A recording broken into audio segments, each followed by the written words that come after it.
Hey there! Tonight we journey into a world carved by wind and sea, where long winters shaped long memories, and the line between myth and reality was thin as a raven's feather. A world of smoke-filled halls, creaking ships, salted air, and stories told in the flickering firelight. You're not here to memorize names or dates. You're here to live it. To feel the cold earth beneath your bare feet, to taste the iron in your first battle wound, to hear your name sung or cursed by those who remember you. Tonight, you are not watching history. You are history. But before we begin, take a moment for yourself. Dim the lights, wrap yourself in a blanket. Let the hum of the modern world fade just a little. If you're new here, welcome. And if you're returning, you already know. This is not a lecture. This is a story. Let me know in the comments where you're listening from and what time it is for you. It's always fascinating to see how far these stories travel. Now, close your eyes if you'd like. Take a breath. And step with me into the north. The fire crackles, the wind howls beyond the longhouse walls, and your story begins. The first sensation is cold, biting, relentless cold that makes your tiny lungs burn as you draw your first breath. Your cries echo through the small wooden longhouse, smoke from the central hearth swirling above as women bustle around your exhausted mother. You are born in the heart of winter, Thor's month, when snow blankets the fjord and ice creaks along the shoreline of your coastal village. Your father, Bjorn Haraldsson, a respected warrior of the clan, holds you up to examine your limbs and face.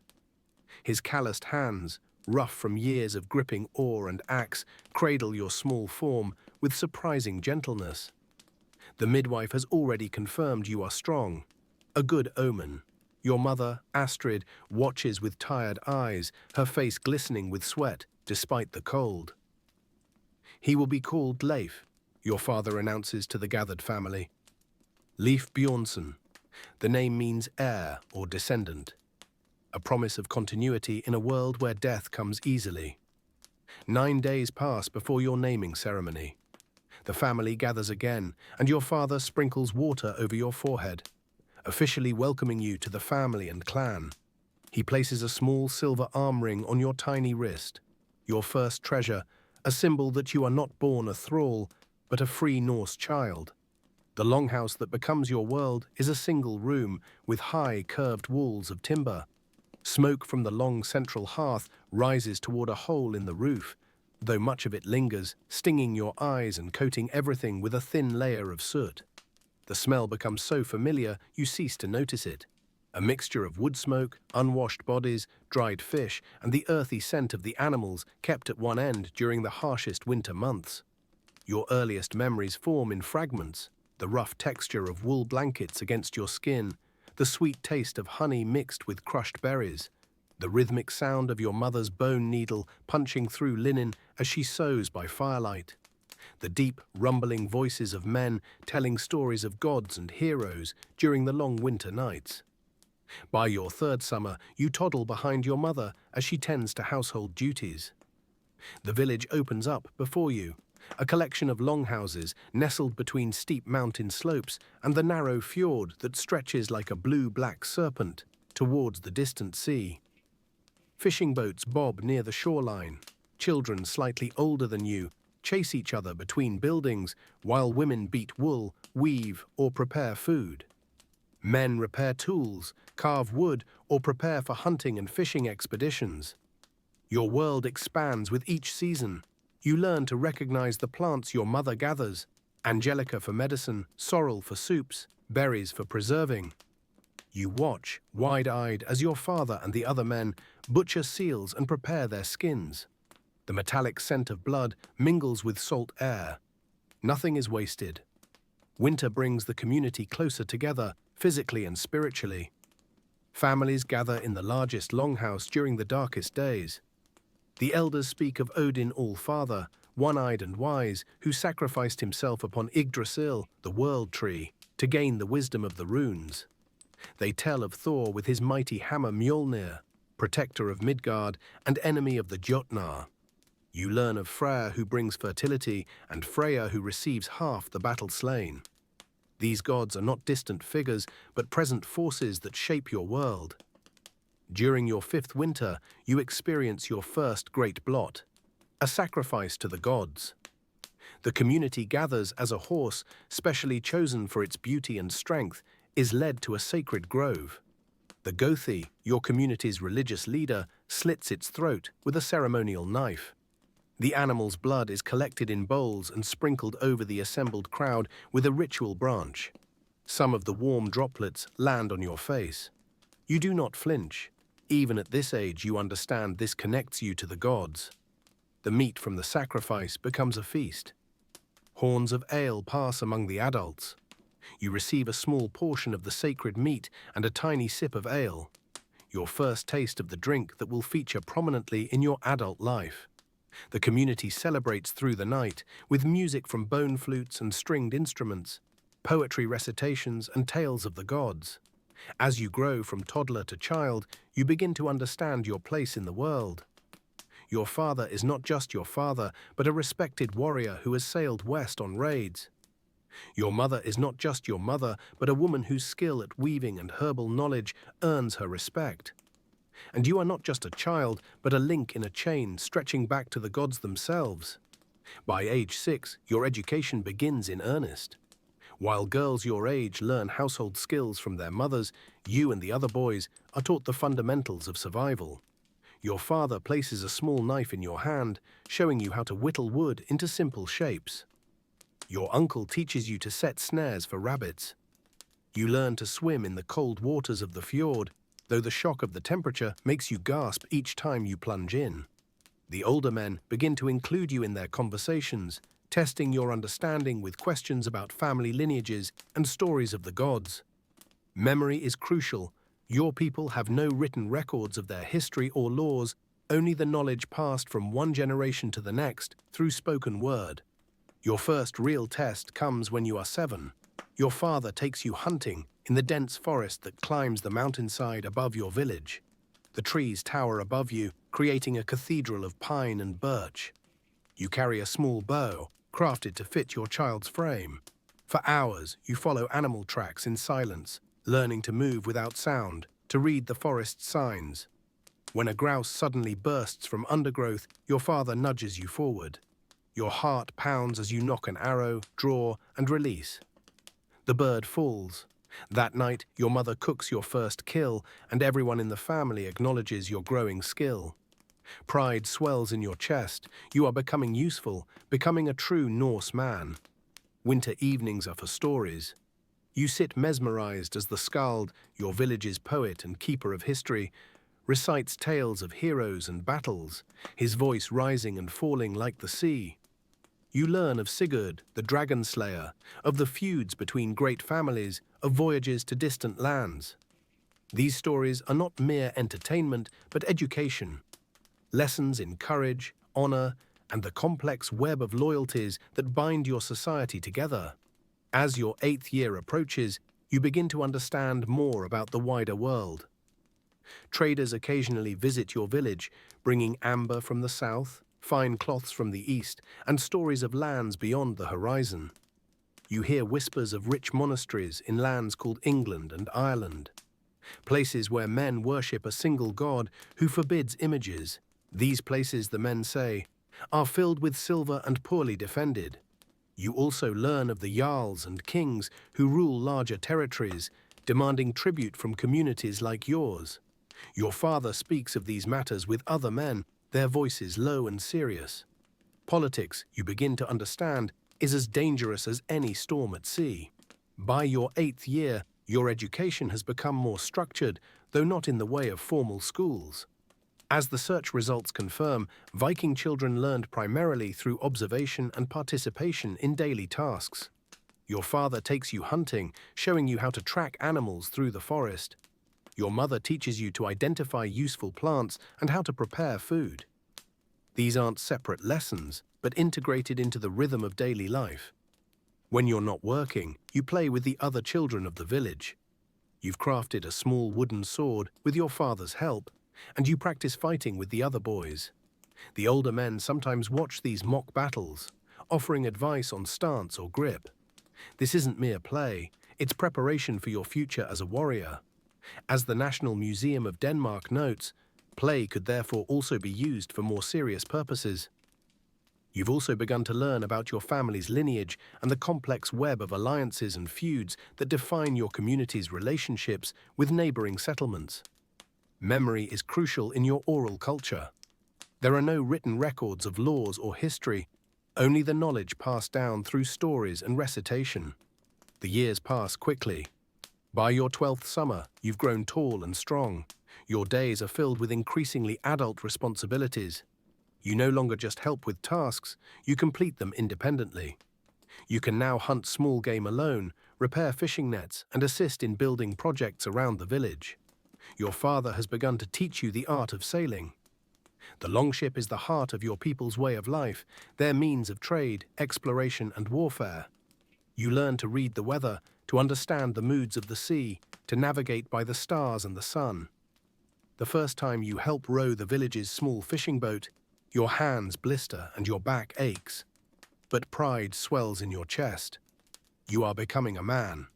The winter of your 13th year brings a significant change.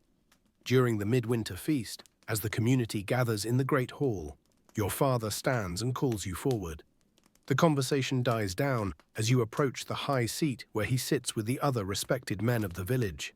"My son has shown himself worthy," he announces, his voice carrying through the smoky hall. From beneath his cloak, he produces a sword. Not a child's wooden toy, but a real iron blade.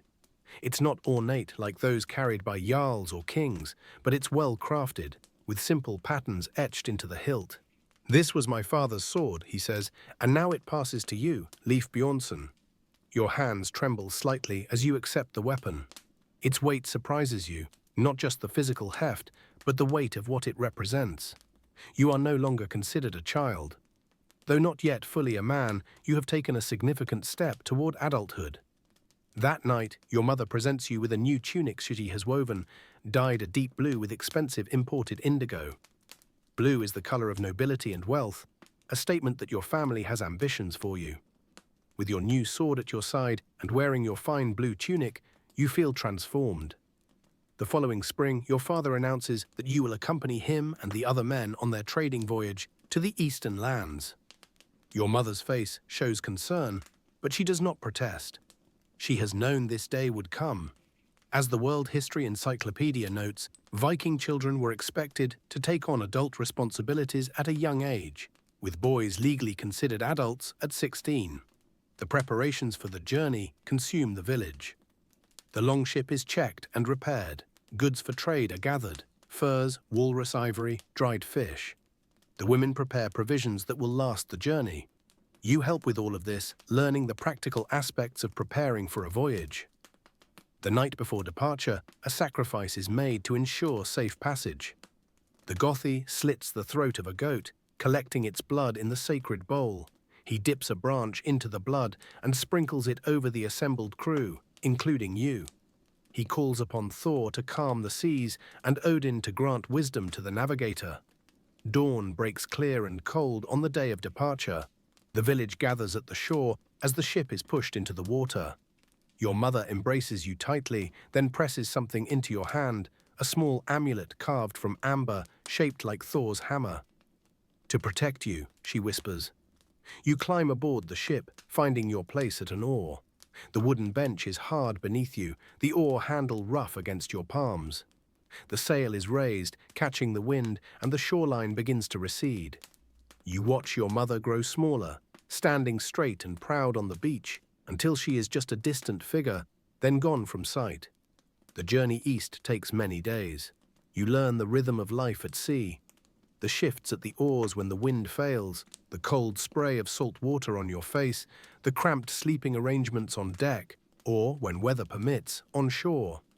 You discover that you have a strong stomach for the sea, unlike some of the crew who suffer terribly when the waves grow high.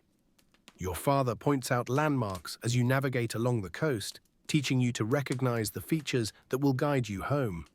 You pass other ships, some friendly, some regarded with suspicion.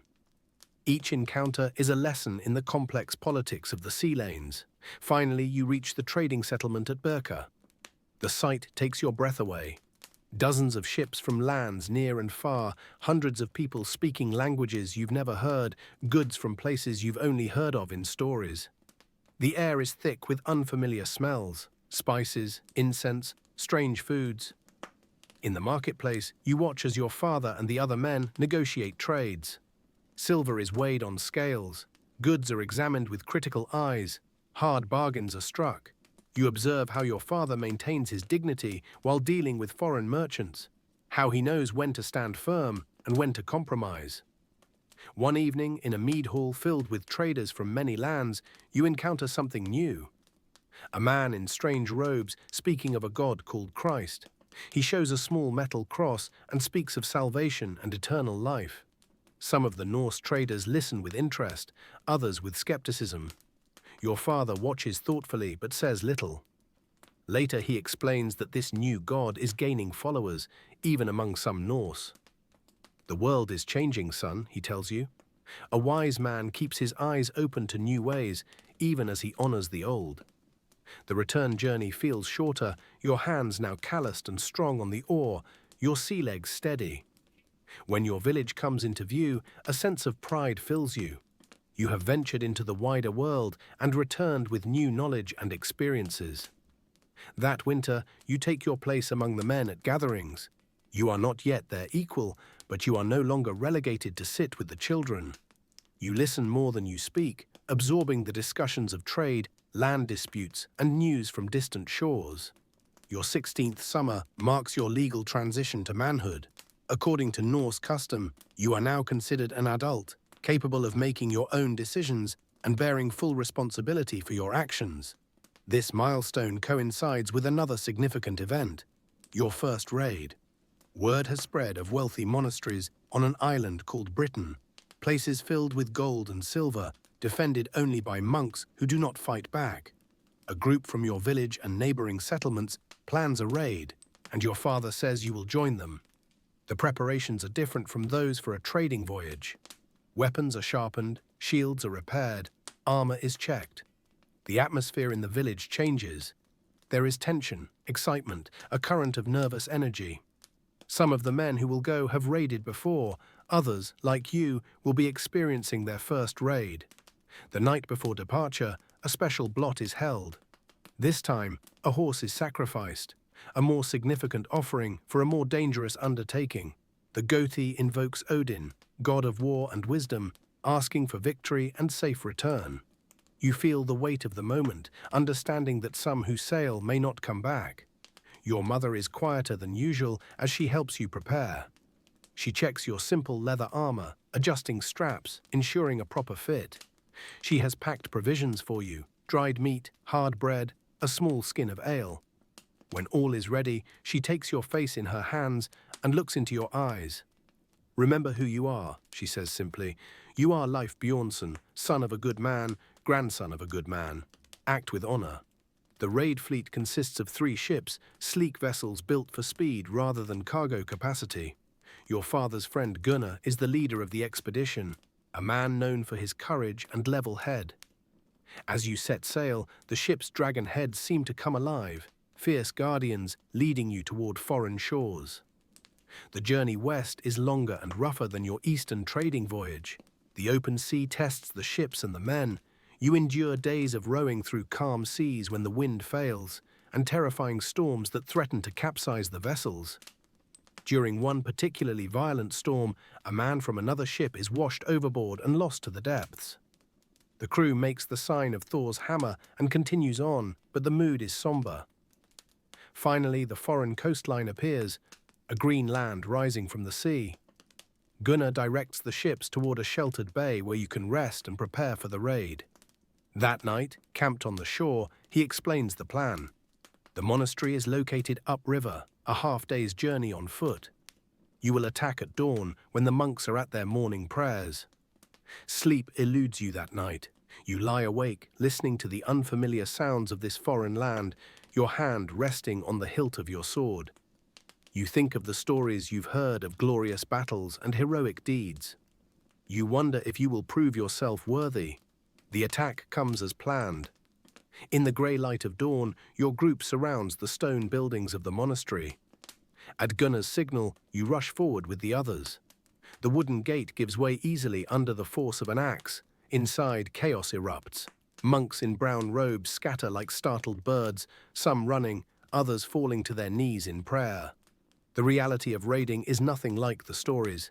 It is confusion, noise, the smell of fear.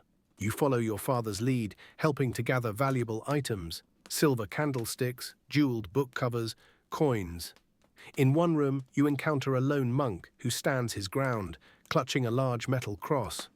He speaks words you don't understand, his eyes defiant. For a moment, you hesitate, sword half raised. The monk is unarmed, no threat to you. Your father appears beside you, assesses the situation, and simply pushes the monk aside to reach the chest behind him. "We're here for wealth, not blood," he says quietly. "Unless they fight, we let them live." Not all the raiders show such restraint. From another building, you hear screams. Later you learn that 2 monks who resisted were killed. The knowledge sits uneasily with you, though you say nothing. The raid is brief, but successful. Within an hour, the ships are loaded with plunder, precious metals, fine fabrics, exotic items from lands you've never heard of. As you row away from the shore, you look back at the smoking buildings of the monastery. The monks have emerged and stand watching your departure. You wonder what stories they will tell of this day. The journey back to your homeland is filled with mixed emotions. Your ship is laden with plunder, silver, gold, and finely crafted objects, unlike anything made in your homeland. According to the accounts of Viking raids on monasteries, these religious centers were particularly attractive targets because they were far away from towns, never housed soldiers, and brimming with valuable commodities made of gold, silver, and precious materials. Among the treasures is a silver cup that the monks used in their strange rituals. Your father explains that such cups, called pyxes, were used to hold communion wafers during Christian ceremonies. As the National Museum of Denmark notes, these sacred objects were often incorporated into the drinking sets of magnates back home, repurposed for Norse rituals. You notice that some of the men seem troubled by the raid, particularly those who witnessed the killing of the monks. Others boast loudly of their deeds, embellishing their stories with each retelling. You keep your own thoughts private, remembering the fear in the eyes of the monk who stood before you with his cross. 5 years have passed since your first raid. You are now 21, a respected warrior in your own right. Your beard has grown full, and your arms bear the scars of several battles. You've participated in 3 more raids, 2 on monasteries in Ireland and 1 on a coastal settlement in Francia. Each has brought wealth and prestige to your family and clan. The longhouse that was once your childhood home now displays evidence of your travels. A silver cross hangs beside the door, not as a religious symbol, but as a trophy.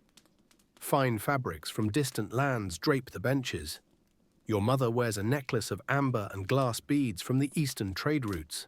Your father has grown older, his hair now streaked with grey, his movements slightly slower. He still leads raids, but increasingly he looks to you to take on responsibilities. You've proven yourself not just in battle, but in the complex politics of your community. At Things, the assemblies where disputes are settled and decisions made, your voice is now heard and respected. This summer, a significant change comes to your life.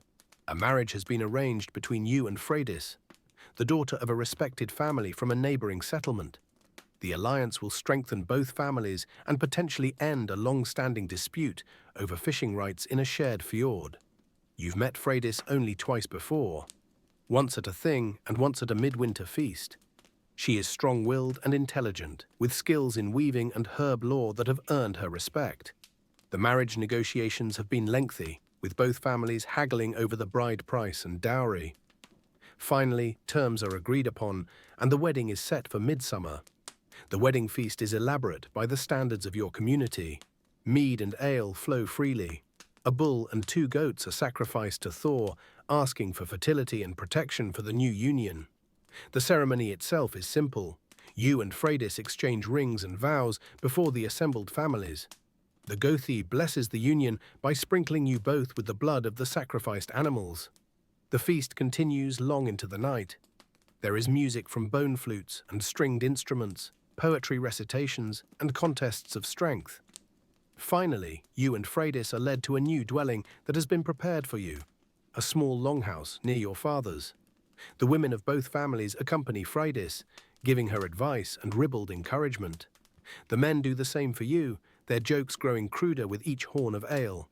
When you are finally alone with your new wife, there is an awkward moment of silence. You are both aware of the expectations that a marriage must be consummated, that children must follow. But Freydis surprises you with her directness. "I know you've raided in the western lands," she says. "Tell me what you've seen." And so, instead of immediately fulfilling the expected duties of a new husband, you find yourself describing the green hills of Ireland, the stone buildings of the monasteries, the strange rituals of the Christians.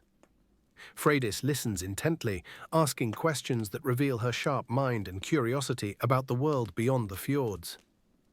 "I would see these places someday," she says finally. "Perhaps you will," you reply, though you know it's unlikely. Women rarely travel on raids, though some do join trading expeditions or journeys to establish new settlements. The conversation shifts to more immediate concerns: how you will manage your household, the land you will farm together, the children you hope to have. By the time you finally come together as husband and wife, a foundation of mutual respect has been laid. The following years bring both joy and hardship. Freydis proves to be a capable partner, managing the household with efficiency while you divide your time between farming, fishing, and occasional raids. Your first child, a son named Harold after your grandfather, is born a year after your marriage. A daughter, Sigrid, follows 2 years later. Life settles into a rhythm dictated by the seasons. Spring is for planting and preparing ships. Summer brings fishing, trading, and raiding. Autumn is for harvesting and preserving food for the long winter ahead. Winter itself is for repairs, crafting, and storytelling around the hearth. Yet changes are coming to your world. More and more ships sail west each year. Some return laden with plunder, others not at all. Stories spread of Norse warriors establishing permanent settlements in the lands they once only raided. Some have even begun to adopt the Christian faith, either out of genuine belief or for political advantage. Your own beliefs remain firmly rooted in the old ways. You make offerings to the gods at the appropriate times: to Freyr for fertility in spring, to Thor for protection at sea, to Odin for wisdom in difficult decisions. The gods have served your people well for generations. You see no reason to abandon them for the strange singular god of the Christians. Word reaches your settlement of a great expedition being planned. Ragnar, a powerful jarl from the southern lands, is gathering warriors for a massive raid on the kingdom called Francia. The target is Paris, a wealthy city on a river defended by stone walls but reportedly filled with riches beyond imagination. The scale of the proposed raid is unlike anything you've experienced before. This is not a quick strike against an isolated monastery, but a major military operation against a defended city.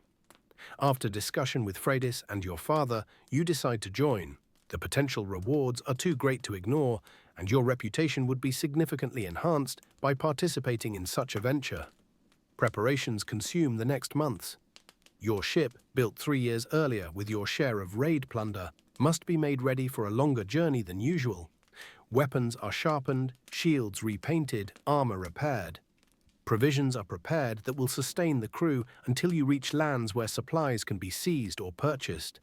The night before your departure, you sit with Freydis and your children around the hearth. Harold, now 7, listens wide-eyed as you tell him stories of your previous journeys. He begs to come along, but he is still too young. Instead, you promise to bring him a special gift from the raid. "Bring yourself back," Freydis says quietly after the children are asleep. "That is all we need." The fleet that gathers at the appointed meeting place is impressive, over 100 ships, each carrying 30 to 60 warriors. The combined force numbers thousands, the largest Norse army you've ever seen. Ragnar's reputation has drawn men from across the Norse lands, all hungry for wealth and glory. The journey to Francia is long but uneventful. The fleet stays together, an imposing sight as it moves along the coast. When you finally reach the mouth of the Seine River, Ragnar outlines his plan. The ships will sail upriver directly to Paris, using the element of surprise to overcome the city's defenses before reinforcements can arrive. The attack begins at dawn.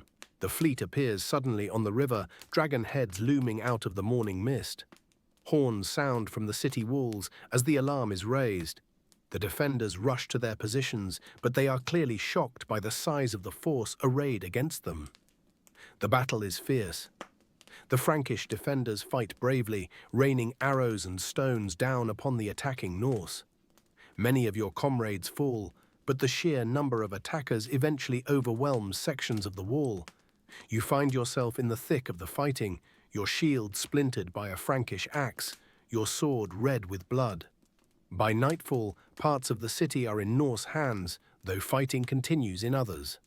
The plunder is indeed as rich as promised. Gold and silver from churches, fine fabrics, wine and other luxury goods. But the cost has been high.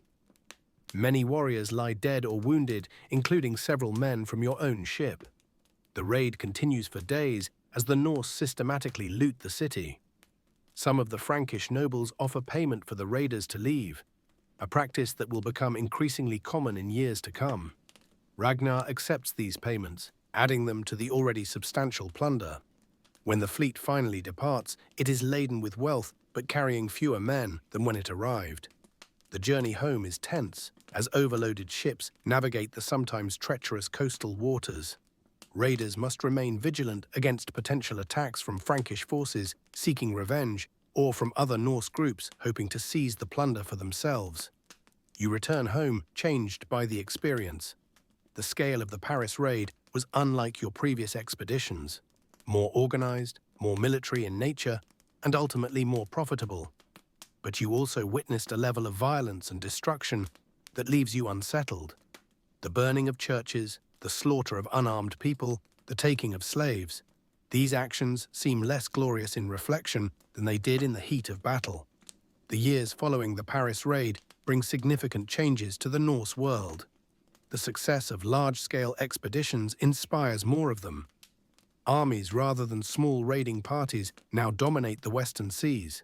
Some Norse leaders begin to seek not just plunder but land, establishing permanent settlements in the territories they once only raided. Your own life changes as well. Your father dies peacefully in his sleep one winter night, having lived to see his grandchildren grow strong. As his eldest son, you inherit his position as head of the family and most of his property. Your younger brother receives a smaller share, but seems content with the arrangement. With your new status comes greater responsibility within the community. You are now expected to mediate disputes, to speak at things, to help organize the defense of the settlement if needed. Your reputation as a warrior who participated in the Paris raid gives weight to your words. Freydis continues to be your partner in all things. She manages the growing household with skill, overseeing not just your immediate family, but also the thralls who work your land. Your children are growing. Harold is now 12 and beginning to train seriously with weapons, while Sigrid at 10 shows remarkable skill in weaving and herb lore like her mother. News from the wider world filters back through traders and returning raiders. The kingdoms of England are increasingly unified in their resistance to Norse incursions. Francia has begun paying large sums to prevent raids rather than trying to defeat the raiders in battle. And most significantly, more and more Norse are adopting the Christian faith, particularly those who have settled in Christian lands. This last development troubles you. The old gods have served your people well for generations. They are gods who understand the harsh realities of life in the north, the long winters, the dangerous seas, the constant struggle for survival. What need have your people for this strange southern god who died on a cross? Yet you cannot deny that the world is changing. Traders who visit Christian ports speak of the advantages of conversion, better trading terms, political alliances, acceptance by local populations. Some even claim that the Christian God has shown his power by granting victories to those who worship him. One autumn, a ship arrives in your fjord carrying a Norse trader named Orm, who has converted to Christianity. He wears a cross around his neck alongside his Thor's hammer, a common practice among those transitioning between faiths. Orm is invited to share a meal in your hall, as is customary for visitors. During the meal, conversation inevitably turns to religion. Orm speaks passionately about his new faith, describing the power and mercy of the Christian God. Some of your household listen with interest, others with skepticism or outright hostility. The old gods demand blood, Orm says. The white Christ asks only for faith and good deeds. The old gods have protected our people since time began, you counter. They send the rain for our crops, the fish to our nets, the wind for our sails. Why should we abandon them? I have not abandoned Thor or Odin, Orm replies. I have simply found that the Christian God is stronger. He is the God of the wealthy southern lands, of stone cities and great kingdoms. Perhaps that is why those lands prosper, while we must raid to gain wealth. The conversation continues late into the night, with no resolution. Orm departs the next day, continuing his trading journey. But his words linger in your mind, as does the sight of the cross hanging alongside the hammer at his neck. That winter brings illness to your settlement. A fever sweeps through the community, claiming the lives of several children and elders. Your own family is not spared. Sigrid falls ill, her small body burning with fever, her breathing labored. Freydis uses every remedy she knows, herbal infusions, poultices, steam baths. You make sacrifices to Air, goddess of healing, slaughtering your finest goat and sprinkling its blood on the doorposts of your house. For 3 days and nights, you and Freydis take turns sitting with Sigrid, cooling her brow, forcing her to drink when she is conscious enough. On the 4th night, when hope is fading, you find yourself doing something unexpected. In the darkness, with only the dying fire for light, you whisper a prayer to the Christian God. You promise nothing, pledge nothing. You simply ask this foreign deity to spare your daughter if he has the power to do so. By morning, Sigrid's fever has broken. She is weak but alert, asking for water and then for food. Freydis weeps with relief, attributing the recovery to her medicines and the favor of Air. You say nothing of your midnight prayer, unsure yourself what it means. The summer following Sigrid's illness, rumors reach your settlement of a vast, uninhabited land far to the west. A Norse explorer named Eric has discovered this place after being exiled from Iceland for manslaughter. He calls it Greenland and has returned to gather settlers to establish a colony there. The prospect intrigues you. Your lands, while sufficient, are not extensive. The population of your region has grown, putting pressure on available resources. Conflicts over land and fishing rights have become more common. A new beginning in an empty land holds appeal. After long discussions with Freydis, who shares your spirit of adventure, you decide to join the expedition to Greenland. It is a momentous decision that will uproot your family from the only home they have known. Harold, now 15 and on the cusp of manhood, is enthusiastic about the prospect. Sigrid, at 13, is more hesitant but trusts her parents' judgment. Preparations for the journey consume months. Your lands and most of your possessions must be sold or distributed among relatives who will remain behind. Only what can be carried on a ship can come with you: tools, weapons, seeds for planting, livestock, and the treasured items accumulated over years of raiding and trading. 25 ships set out for Greenland, carrying hundreds of hopeful settlers. The journey is perilous, with several vessels lost to storms. Your ship survives, though one of your thralls dies from an illness during the crossing. After weeks at sea, the coast of Greenland finally appears. A forbidding landscape of rocky shores and distant ice. The reality of Greenland does not match Eric's glowing descriptions. The name itself seems a deliberate misrepresentation, a trick to lure settlers. There is little that is green about this harsh land, particularly compared to the lush fjords of your homeland. Yet there is land, vast expanses of it, and fjords suitable for settlement. Your family establishes a farmstead in one of these fjords, building a longhouse similar to the one you left behind, but adapted to the harsher conditions. The first years are difficult. The growing season is shorter, the winters longer and more severe. Livestock struggle to survive on the limited grazing land. The sea provides fish, seals, and occasionally whales, but farming is challenging. Yet there are advantages to this new life. There are no disputes over land boundaries, no complex web of old feuds and alliances to navigate. The community of settlers is small but cohesive, bound together by the shared struggle to survive in this unforgiving environment. Harold grows into a strong young man, skilled in hunting and fishing. He marries the daughter of another settler, establishing his own household nearby. Sigrid too marries, though her husband dies in a hunting accident after only 2 years, leaving her with an infant son. She returns to your household, where her skills in weaving and medicine make her a valued member of the community. Life in Greenland is isolated. Ships from the homeland arrive infrequently, bringing news and trade goods, but reminding you of how removed you are from the wider Norse world. You learn that the Christian faith continues to spread among your people, with even kings converting and encouraging their subjects to do the same. In Greenland, the old ways persist longer than in more connected regions. You continue to make offerings to the gods, to observe the traditional festivals, to tell the old stories around the hearth during the long winter nights. Yet even here, change eventually comes. A ship arrives carrying a Christian priest, sent to minister to those settlers who have adopted the new faith and to convert those who have not. The priest, a Norseman named Thorvald who studied in Hamburg, establishes a small church and begins holding services. Initially, you avoid the church and discourage your household from attending, but curiosity eventually draws you to observe one of the services.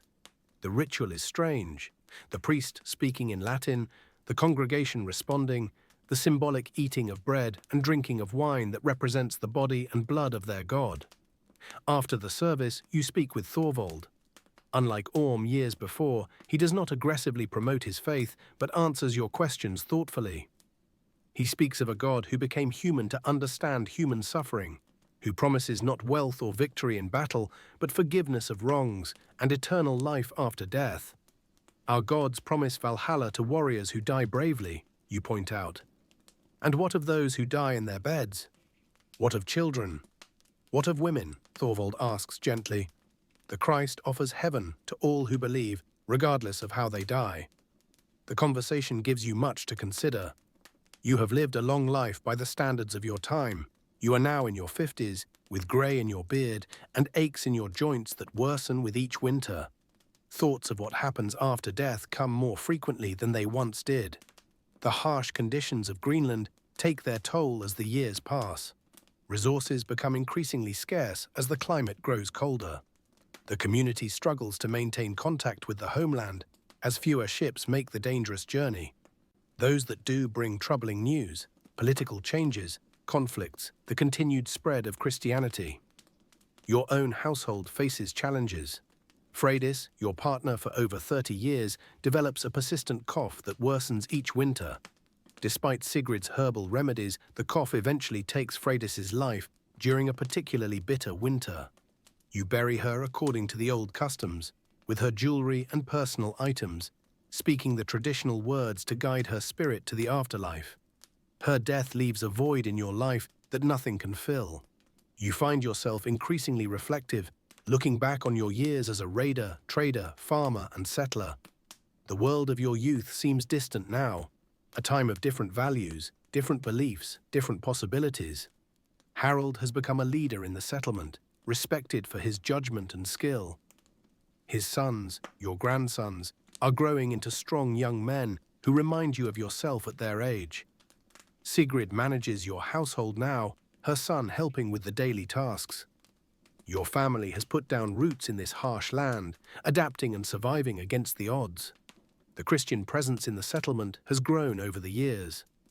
A small wooden church now stands near the Thing place, and many families attend services regularly. You have remained faithful to the old gods, though you find yourself making fewer sacrifices, telling fewer of the old stories. One autumn day, as you sit outside your longhouse watching the geese fly south, Thorvald the priest visits. He is older now as well, his beard white, his back slightly stooped. You invite him to sit, offering a horn of ale which he accepts gratefully. I have come to ask if you have given more thought to our conversations about faith, he says after a comfortable silence. I have thought of little else these past years, you admit, but I cannot abandon the gods of my fathers so easily. The Christ does not ask you to forget your ancestors or dishonor their memory, Thorvald says. He asks only that you recognize him as the one true God who created all things, including the spirits your people have worshipped. You consider his words.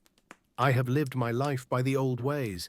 I have raided Christian lands, taken wealth from churches, even killed those who followed your God. Would your Christ forgive such things? That is precisely what he promises. Thorvald replies, forgiveness for all who truly repent and believe. The conversation continues as the sun sets and the first stars appear. You speak of your life, your regrets, your hopes for your children and grandchildren. Thorvald listens without judgment, offering perspectives from his faith when appropriate, but never pushing. Before he leaves, he extends an invitation to attend the church service the following Sunday. Come and listen, he says. That is all I ask. To your own surprise, you agree. The service is simpler than the one you observed years ago. Adapted to the realities of this remote settlement, Thorvald speaks in the Norse language rather than Latin, making the teachings accessible to all. He tells the story of a prodigal son who returns to his father after squandering his inheritance, and of the father who welcomes him with open arms and celebration. The message resonates with you in unexpected ways. You think of your own journey, from the fjords of your homeland to this remote settlement, from the violence of your raiding years to the quieter life you now lead. Perhaps there is room for one more change before the end. After several more conversations with Thorvald and much private reflection, you make a decision that would have been unthinkable in your youth. On a clear spring morning, with your family as witnesses, you are baptized in the icy waters of the fjord. The cold shock of immersion feels like a rebirth of sorts, a washing away of the blood and violence of your earlier years. Not everyone in your household follows your example. Harold respects your decision, but maintains his devotion to the old ways. Sigrid, however, joins you in baptism, having found comfort in the Christian teachings during her widowhood. Your conversion is not a complete rejection of your past. You still tell the old stories, still honor the memory of your ancestors, still find wisdom in the traditions that shaped you. But you have found a new understanding of the world and your place in it, a new hope for what might come after death. As your 70th year approaches, an exceptional age for your time, your health begins to fail. The wounds and hardships of your long life catch up with you. Your hands, once strong enough to wield sword and axe, now tremble when you lift a cup. Your eyes, once sharp enough to spot land from far at sea, now struggle to distinguish faces across the hearth. You spend your days seated near the fire in your longhouse, watching the life of the settlement continue around you. Your grandchildren and great-grandchildren bring you news, seek your advice, listen to your stories. You are now the eldest in the community, the last living link to the early days of settlement, to the world of raiding and exploration that shaped the Norse people. The Greenland colony itself faces increasing challenges. The climate continues to grow colder, making agriculture more difficult. Contact with the homeland becomes even more sporadic. Resources that cannot be produced locally, especially iron, become precious. Yet the community persists, adapting and enduring as Norse people have always done. One autumn evening, as the first snow begins to fall, you feel a strange lightness in your chest, a sense that your time is drawing to a close.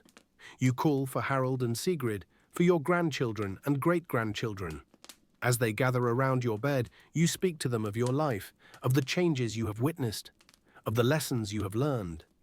I have lived in two worlds, you tell them, the world of Thor and Odin, of raids and plunder, and the world of the White Christ, of forgiveness and peace.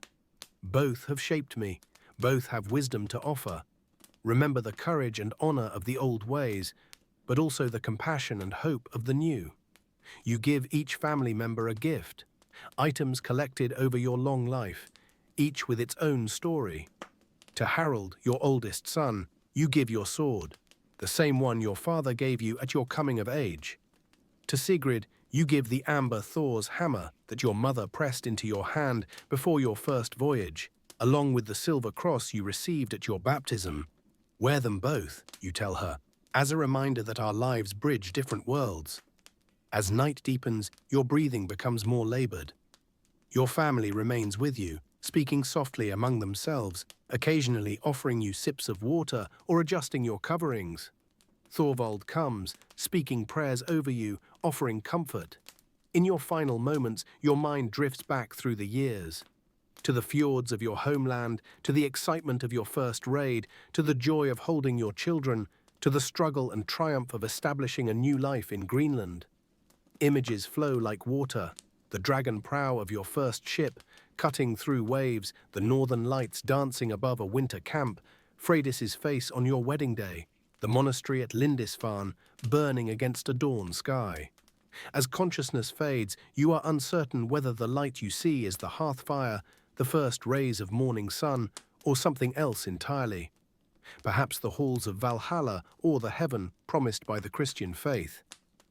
In your final thought, you realize it doesn't matter. You have lived fully, loved deeply, and faced death without fear.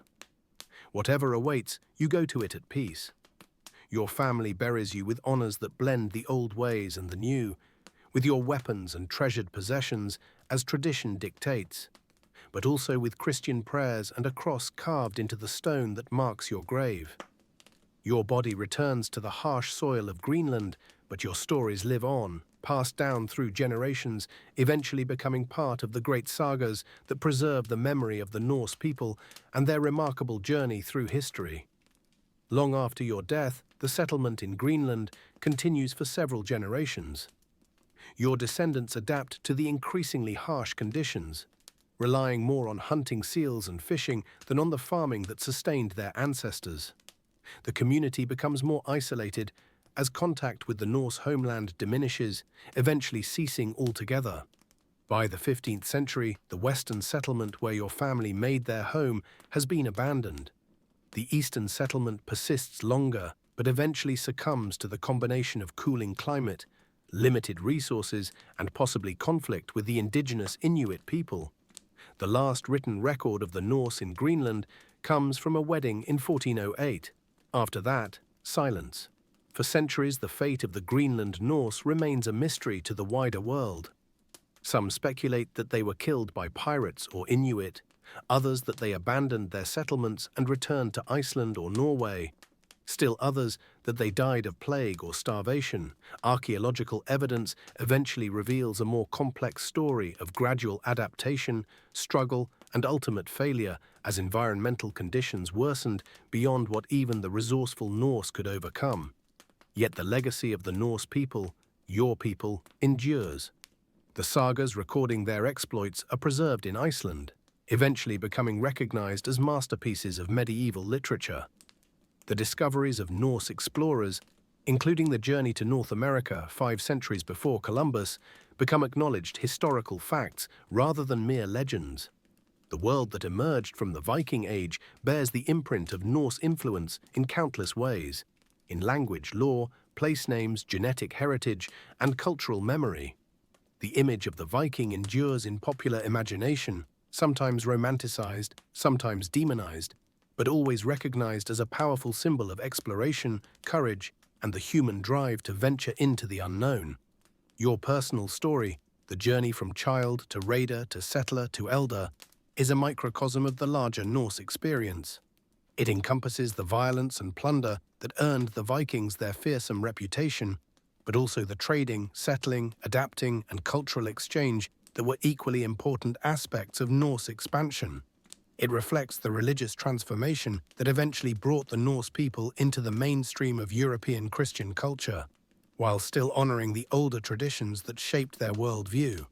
In the modern world, thousands of people trace their ancestry back to the Norse settlers of Greenland, Iceland, the British Isles, and other lands touched by Viking expansion. DNA testing reveals the genetic legacy of Norse explorers across a vast geographic range. Archaeological discoveries continue to shed new light on how the Norse lived, traveled, and interacted with other cultures. Museums display artifacts similar to those you once used or plundered: swords, jewelry, ship components, religious items. Visitors gaze at these objects across a gulf of 1,000 years, trying to imagine the lives of the people who made and used them. Academic researchers analyze the sagas, excavate settlement sites, and reconstruct Norse ships to better understand the remarkable achievements of your people. And in quiet moments, when modern people look out across the sea or up at the stars that guided Norse navigators, they sometimes feel a connection to those ancient voyagers who dared to sail beyond the horizon, to establish new homes in harsh and distant lands, to adapt and endure against overwhelming odds. In this way, the spirit of the Norse people, your spirit, continues to inspire and influence the world long after the age of Vikings has passed into history. The story of the Vikings, your story, does not end with the abandonment of the Greenland settlements or the full conversion of the Norse people to Christianity. It continues in the cultural DNA of the modern world, in the countless ways that Norse influence has shaped societies across the Northern Hemisphere. In Iceland, the direct descendants of Norse settlers preserved the language and literary traditions of their ancestors more purely than anywhere else. The Icelandic sagas, written down in the 13th and 14th centuries but based on oral traditions dating back to the Viking Age, provide the richest literary window into the Norse world. These complex narratives of family feuds, explorations, and supernatural encounters reveal a society that valued honor, courage, and independence, while recognizing the tragic consequences of violence and revenge. In the British Isles, Norse settlement left an indelible mark on language, place names, and genetic heritage. Words like sky, egg, knife, and husband entered English from Old Norse. Place names ending in Ytuan by, Thwaite, or Thorpe reveal areas of heavy Norse settlement. DNA studies show significant Norse genetic contribution in areas like Orkney, Shetland, and parts of northern England and Scotland. In Normandy, named for the Northmen who settled there, descendants of Vikings adopted French language and culture, but retained Norse vigor and adventurousness. Norman descendants would go on to conquer England in 1066, establish kingdoms in Sicily and Antioch, and play leading roles in the Crusades, carrying something of the Viking spirit into these new ventures. In Russia, Swedish Vikings known as Rus became the ruling elite of early medieval states centered on Kiev and Novgorod, giving Russia its name and contributing to its early political development. Norse traders established routes along Russian rivers to the Byzantine Empire and the Islamic world, facilitating cultural and economic exchange across vast distances. Even in North America, Norse exploration left its mark. Archaeological evidence at L'Anse aux Meadows in Newfoundland confirms that Norse explorers established at least a temporary settlement in North America around the year 1000, nearly 500 years before Columbus. Though this settlement was short-lived, it represents the first known European presence in the Americas. The religious transformation you experienced in your lifetime, the gradual shift from Norse paganism to Christianity, played out across the entire Norse world over several generations. This was not simply the replacement of one belief system with another, but a complex process of cultural synthesis. Christian churches were often built on sites previously sacred to the old gods. Christian holidays absorbed elements of pagan festivals. Even the imagery of Christianity took on Norse characteristics, with Christ sometimes portrayed as a victorious warrior rather than a suffering servant. The Viking Age also left a legacy of technological and artistic achievement. Norse shipbuilding represented the pinnacle of medieval maritime technology, producing vessels capable of crossing the Atlantic centuries before other Europeans dared to venture far from shore. Norse metalwork, wood carving, and textile arts displayed sophisticated aesthetic sensibilities and technical skill. The intricate animal styles and complex knotwork of Norse decorative art continue to influence designers and artists today. Perhaps most importantly, the Norse expansion represents one of history's most remarkable examples of human adaptability and courage. Your people ventured into unknown waters, settled in harsh environments, and created viable societies in places as challenging as Greenland and Iceland. This legacy of exploration and adaptation resonates in an age when humanity faces new challenges of climate change, resource limitation, and the need to imagine different ways of living. In modern popular culture, the Vikings have experienced a remarkable resurgence of interest. Films, television series, novels, and games depict, with varying degrees of historical accuracy, the world you knew firsthand. Some romanticize the violence and adventure of the raiding life, others explore the complexity of Norse society and beliefs. Still others use Viking imagery as shorthand for primal warrior virtues. Archaeological discoveries continue to expand our understanding of the Viking world. The excavation of ship burials, settlement sites, and hoards of buried treasure provides tangible connections to your time. Each artifact, a sword, a brooch, a chess piece, a ship's nail, offers a glimpse into the material reality of Norse life, complementing the literary evidence of the sagas. Academic research brings new perspectives to old questions about Norse society. Scholars now recognize the significant roles played by women in Norse culture, the complexity of Norse religious beliefs, and the importance of trade alongside raiding in Norse expansion. The stereotype of Vikings as merely violent marauders has given way to a more nuanced understanding of a multifaceted society. Heritage tourism flourishes in lands touched by Norse influence. Visitors flock to museums housing Viking artifacts, reconstructed longhouses and ships, and historical sites associated with Norse settlement. Some participate in reenactments, attempting to experience aspects of Norse life firsthand, from sailing replica ships to preparing traditional foods, from practicing combat techniques to crafting items using Viking Age methods. DNA testing allows individuals to discover their own personal connections to the Viking past. Many people in regions touched by Norse expansion learn that they carry genetic markers associated with Norse ancestry, creating a sense of direct connection to the events and people of the Viking Age. 1,000 years after your death, in a world transformed beyond anything you could have imagined, your spirit endures, not as a ghost haunting ancient burial grounds, but as an archetype that continues to captivate the human imagination. The Viking, the explorer, the survivor, the adapter, the bridge between worlds. The contradictions that defined your life, between violence and creation, between tradition and innovation, between the old gods and the new, continue to fascinate. You were both destroyer and builder, both conservative and revolutionary, both rooted in your culture and open to change. These complexities make the Viking more than a simple historical figure. They make the Viking a mirror in which modern people see reflections of their own contradictions.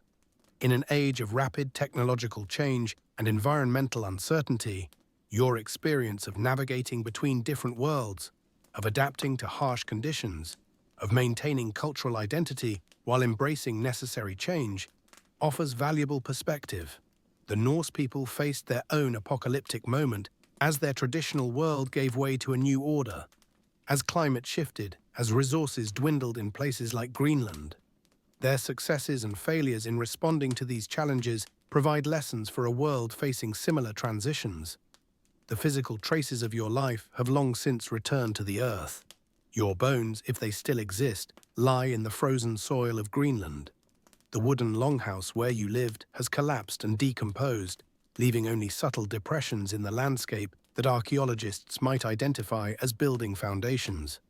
The iron of your sword has rusted, the silver of your plunder has tarnished or been melted down and repurposed countless times. Yet something of you persists.